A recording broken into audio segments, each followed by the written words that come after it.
political party, the legacy of the governor, of the governing bodies, because what is at stake here is humanity. It's humanity. It's bigger than your personal goal. So I wanted to raise that issue because we tend to,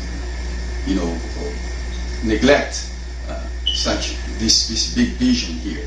But we are on this earth to help each other, to live in symbiosis, to glorify God, because He gave us life, and He said, "Do not pollute the land you live in, for I dwell in." So if you pollute the land where you live, and you cover up, you're not only posing an act of disobedience toward God, you are destroying what He has made, and He said that He shall not be mocked.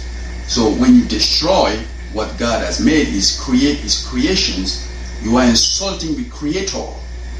And so you cannot continue to do that. Maybe you didn't know, but now you know. So since you know, I'm calling you to make amends, because you cannot get up every morning, go to work, and close your eyes on the things that you are called to do. The United Nations, the European Union, the American Congress, the African Union, and the local government. You are all responsible for the people who put you in place and for the people you're working for. You are their employees. You are their employees. As a public servant, you are the employees of the people.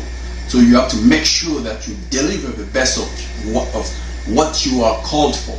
It is very important for the sake of fairness. Otherwise, let not have a judicial system in every country and let all live like in anarchy.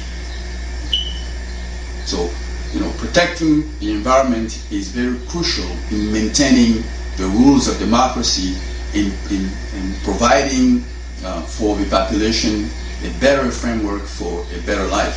It is very important. Now, I would like to address the issue of environmental pollution that actually took place in Côte d'Ivoire. In 2006, a boat filled with toxic waste went from Europe all the way down to Côte d'Ivoire and went to Nigeria. They attempted to dump their stuff in many other countries. They couldn't. They took advantage of the turmoil in Côte d'Ivoire and dumped it in several areas of Abidjan, killing instantly many people and compromising the lives of millions of other people. Look at this kid here. His name is Salamou Draogo. This name is from Burkina Faso.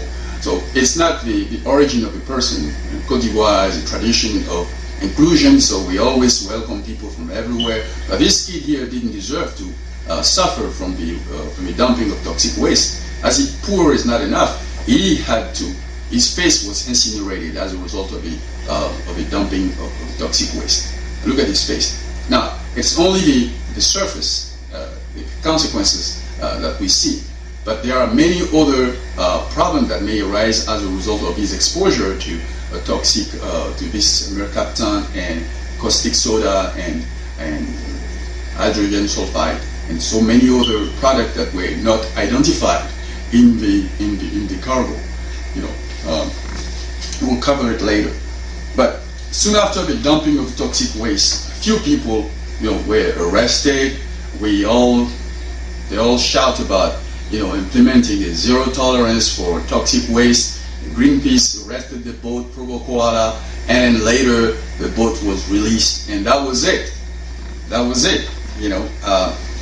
We have seen a total denial by the people of Trafigura, the company that actually freighted the boat Provo Koala to dump the stuff in Africa. They have denied being responsible for the consequences of the dumping of toxic waste. Now, always trying to cover up what you have done, but there is nothing you can hide under this earth. In this earth, in the sky, everywhere. There is nothing you can hide under the sun. Nothing. You will always be uncovered. The Lord is the one who judges. and he does not make any inquiry because he sees us all. When you send someone to clean up the environment and the person gears up like this, covering his nose, his eyes, his skins and everything, it is a clear indication that what he's working with is deleterious for himself and for the people around him. We don't need to be a PhD in environmental science or toxicology to know that. This kid here was not born. His father used to live nearby. His father used to live not far from the toxic waste dumping site. When the mother got pregnant, well, the kid ended up with some developmental problems, you know, and I hope that the kid lives. But if he lives, his offspring may end up with some problem.